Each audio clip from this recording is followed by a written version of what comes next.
Bế em vào đây cái.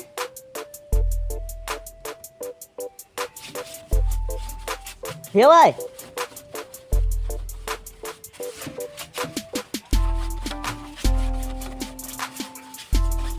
Bế em vào đây xong đóng khép cửa vào cho em khỏi ra. Thế đúng rồi. Khép từ từ thôi.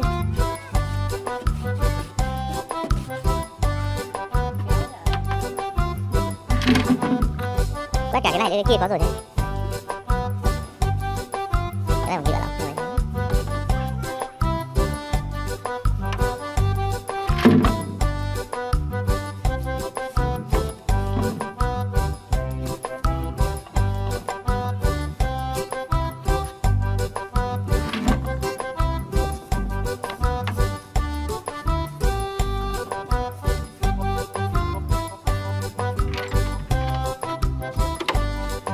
Chốt mấy cái kia nào.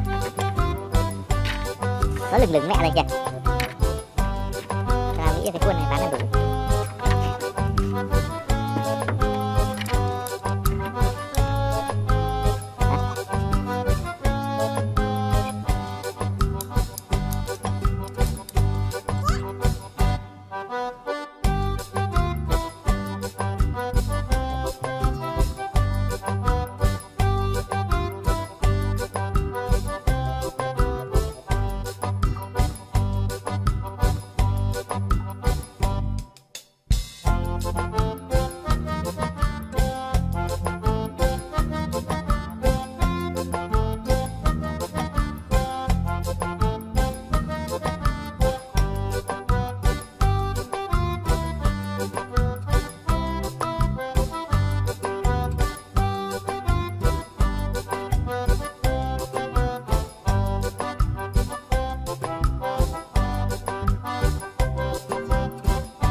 nhanh không Thảo?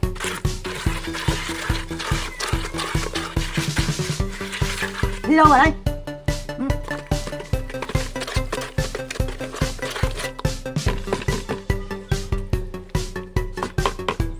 Nhão thằng nhanh vậy sao? Đều. Nhão bắn. Thấy nước nhỉ?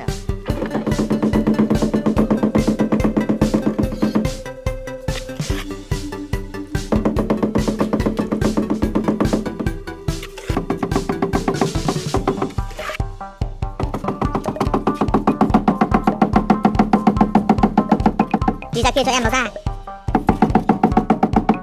Đây là bóng gì này? Không được gần tụi chó đâu, đi ra kia. Đã bảo vào trong nhà cơ mà.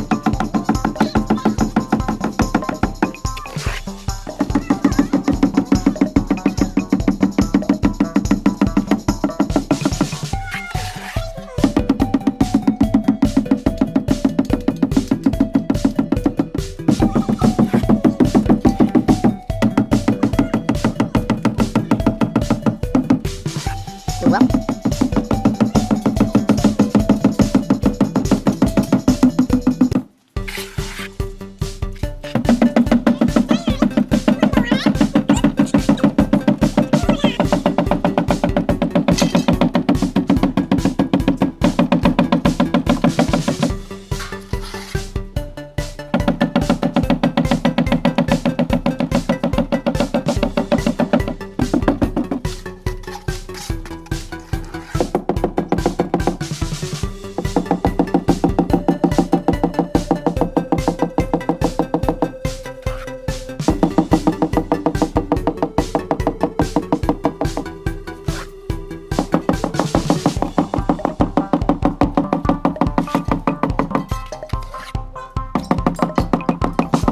Đổ cái này nó chạy sang bên kia. Đấy.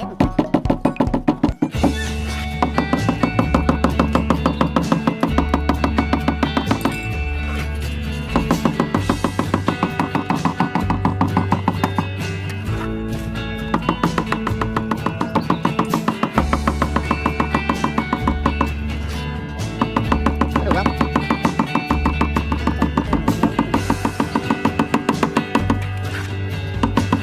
Như đây dạ, dẫn em ra ngoài ông chó cắn đấy.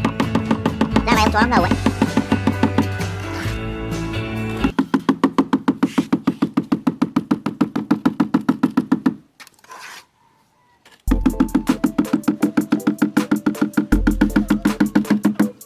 Chắc là đủ kìa.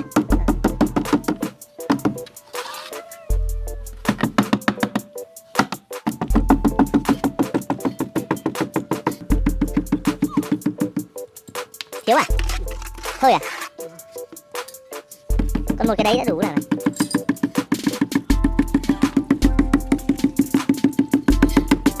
Miệng này nó phải bằng lên trên đi phải không? Cái non này thôi.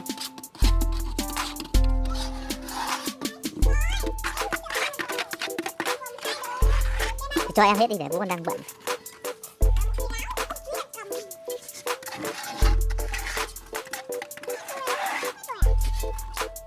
Đi ra đi ra.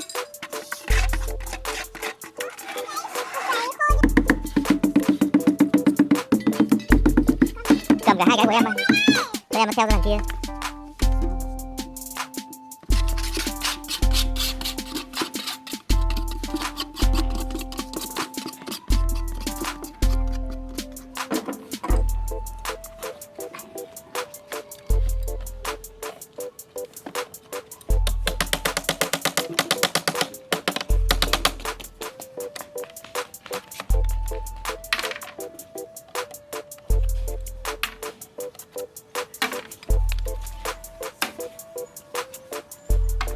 Nhanh không nhỉ?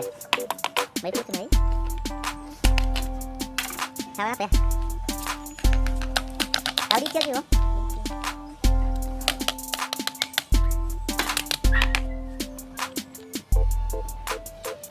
Đây làm được mấy trăm? Hả? Xong rồi. Xong rồi mai không gọi là mai xuống còn một ít cũng ốp nốt. Đấy là khá tốt quá.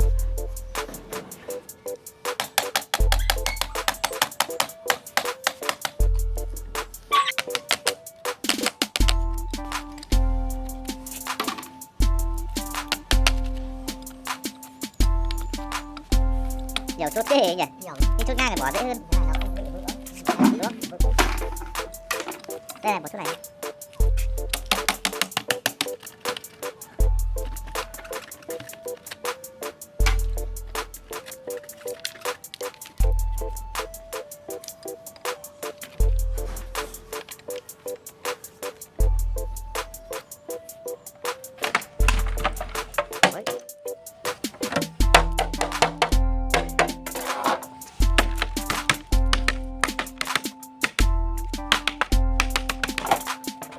Dạ phết này, hoa hài phết này.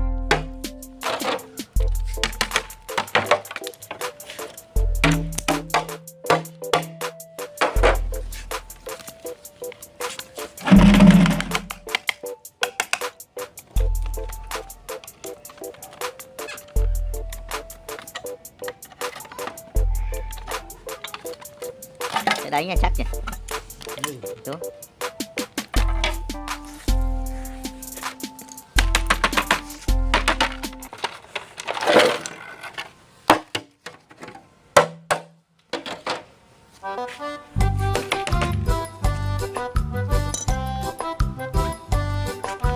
Chưa chết hẳn.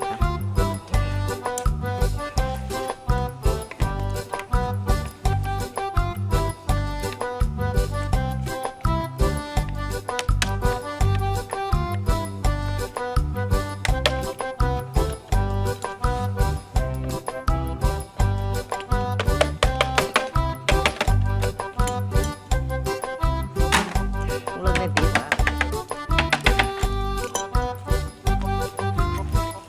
Chặt lấy chịu thế.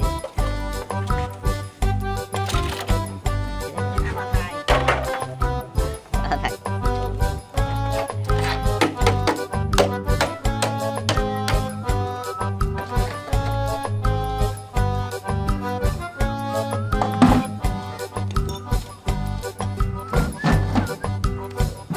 Hả?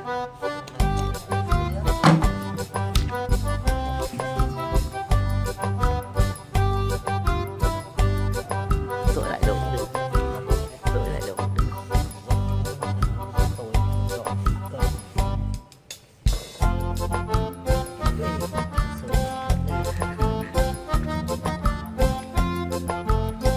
Đây đây.